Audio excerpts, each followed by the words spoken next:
Shalom saudara-saudara yang dikasihi oleh Tuhan. Ketika saudara sedang hidup di dalam kegelapan dan di dalam lembah yang kelam, lihatlah akan tongkat dan gada Tuhan, karena gembala kita sedang berjalan bersama dengan engkau. Dialah Tuhan kita Yesus Kristus, karena Dia tidak pernah meninggalkan kita dan tidak pernah mengabaikan kita. Salam jumpa dalam program Tuhan adalah Gembalaku. Mungkin saja ada orang bertanya-tanya bagaimana mungkin orang-orang percaya itu memiliki kepastian akan keselamatan. Apakah orang percaya itu begitu salehnya sehingga mereka pasti selamat? Tentu kita menyadari bahwa sebagai orang percaya, kita penuh dengan kekurangan, bahkan kegagalan. Apakah Tuhan mengenal kita seperti itu? Tentu saja. Saudara, keselamatan itu tidak pernah pasti kita alami ketika keselamatan itu bergantung kepada kekuatan dan kesalahan kita atau kesetiaan kita. Alkitab menyatakan bahwa kepastian keselamatan orang-orang percaya sebab Tuhan setia, beranugerah, dan berbelas kasihan kepada kita orang percaya di dalam Kristus. Saudara, ketekunan orang percaya mengikut Tuhan adalah pemeliharaan Tuhan atas iman orang-orang percaya. Orang percaya memiliki kepastian keselamatan, karena keselamatan itu semata-mata diberikan oleh Tuhan kepada kita di dalam Kristus. Saudara, mari kita membaca Ulangan pasal 32, ayat 28 sampai dengan 47. Sebab mereka itu suatu bangsa yang tidak punya pertimbangan dan tidak ada pengertian pada mereka. Sekiranya mereka bijaksana, tentulah mereka mengerti hal ini dan memperhatikan kesudahan mereka.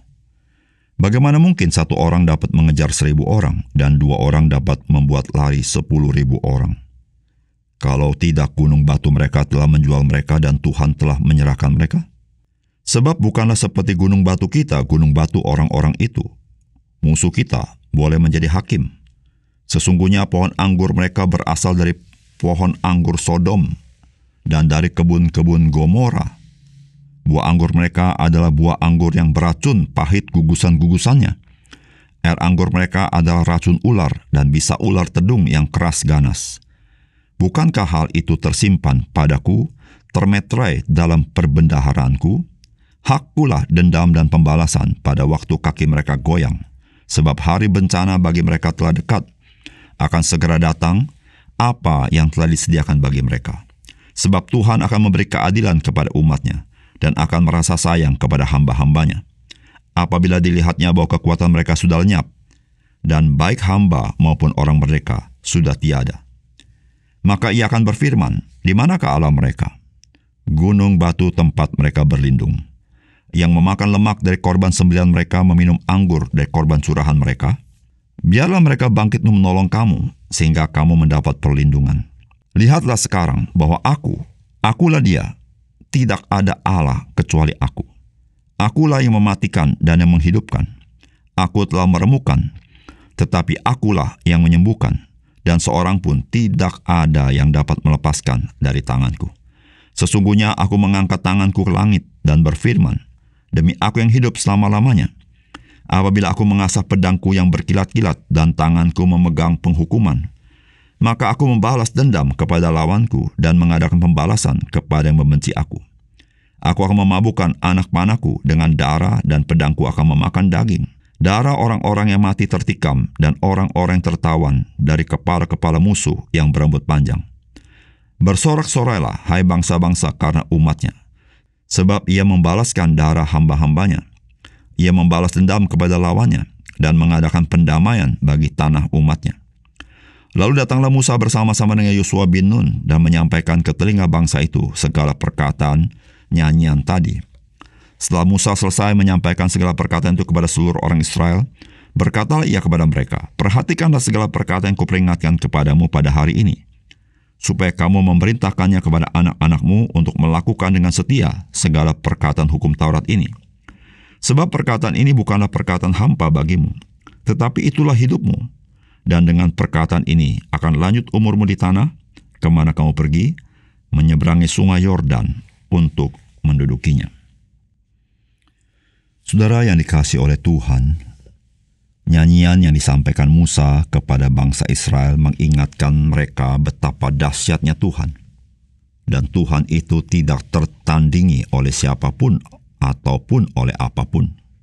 Bukan itu saja, Tuhan yang maha dahsyat itu adalah Tuhan yang berbelas kasihan kepada umatnya yang bebal. Umat Tuhan selamat dari kekuasaan bangsa lain karena Tuhan melepaskan mereka, sebab Tuhan berbelas kasihan kepada mereka. Saudara, apakah pesan firman Tuhan bagi kita?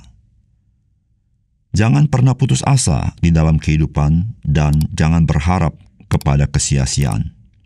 Tetapi berharaplah kepada Tuhan, sebab Dia menaruh belas kasihan kepada kita. Dan tidak ada apapun dan siapapun yang dapat menghalangi Dia ketika Dia menolong kita. Saudara, firman Tuhan berkata demikian, "Lihatlah sekarang, bahwa akulah Dia, tidak ada Allah kecuali aku. Akulah yang mematikan dan yang menghidupkan. Aku telah meremukkan, tetapi akulah yang menyembuhkan, dan seorang pun tidak ada yang dapat melepaskan dari tanganku." Saudara, nyanyian Musa untuk mengingatkan kepada bangsa Israel agar mereka tidak mengharapkan dan menyandarkan hidup mereka kepada ilah-ilah lain, supaya mereka tidak lupa akan pertolongan Tuhan. Mereka tidak lupa akan belas kasihan Tuhan. Mereka tidak lupa akan kedahsyatan Tuhan. Tetapi Tuhan ingin mereka selalu bersandar kepada Tuhan. Kalaupun mereka menghadapi kesulitan, kalaupun mereka menghadapi kendala, kalaupun mereka menghadapi penderitaan, maka Tuhan, Dia adalah Tuhan yang mampu menolong mereka. Karena Dia Tuhan yang maha kuasa. Dan Tuhan sudah menyatakan kekuasaan Dia. Dan Dia Tuhan yang berbelas kasihan. Sehingga umat Tuhan tidak perlu beralih ke ilah-ilah yang hampa itu, yang menjadi kepercayaan daripada bangsa-bangsa lain. Saudara, pesan firman Tuhan ini sangat penting bagi kita. Ketika kita menghadapi pergumulan hidup kita, ketika kita menghadapi masa-masa yang gelap, masa-masa yang sulit, saudara, ada kalanya bisa terbersit dalam pikiran kita untuk kita meninggalkan Tuhan, lalu kita berharap kepada yang lain. Atau kita tidak meninggalkan Tuhan, namun kita tidak mengandalkan Dia, tapi kita berpikir kita bisa mengandalkan yang lain. Saudara, sebuah jalan yang salah ketika kita mulai menaruh pengharapan kita bukan kepada Tuhan. Kita sedang menjerumuskan diri kita ke dalam lembah yang lebih kelam, lembah yang berbahaya. Tuhan ingin apapun situasi kita, betapapun gelap hidupmu, betapapun kita berada dalam lembah yang paling dalam, Tuhan ingin mengatakan kepada kita bahwa Dia Tuhan yang sanggup menjangkau di tempat yang gelap, di tempat yang paling dalam sekalipun. Sebagaimana Yunus yang telah berada di dalam perut ikan dan di bawah kedalaman lautan, Tuhan sanggup menjangkau dia. Karena Tuhan kita adalah Tuhan yang maha kuasa dan Tuhan yang berbelas kasihan kepada kita umatnya. Dan saudara, tidak ada apapun atau siapapun yang dapat menghalangi Dia ketika Dia turun untuk menolong kita. Karena Dia adalah Tuhan Sang Pencipta itu. Dan Dia adalah Tuhan Sang Penebus itu.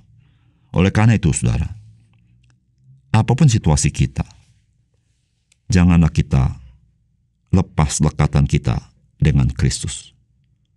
Karena Dia mengasihi kita. Sehingga firman Tuhan berkata, siapakah yang dapat melepaskan kita daripada kasih Kristus? Saudara, tidak ada.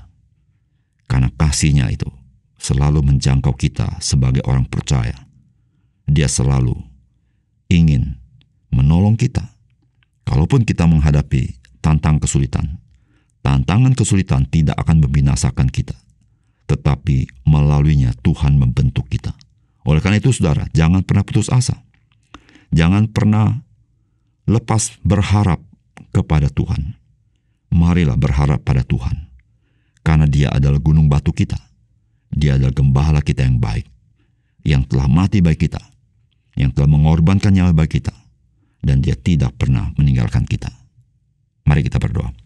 Bapa surga, terima kasih untuk firman Tuhan yang indah yang kami baca hari ini. Biarlah menolong kami, membangkitkan iman kami.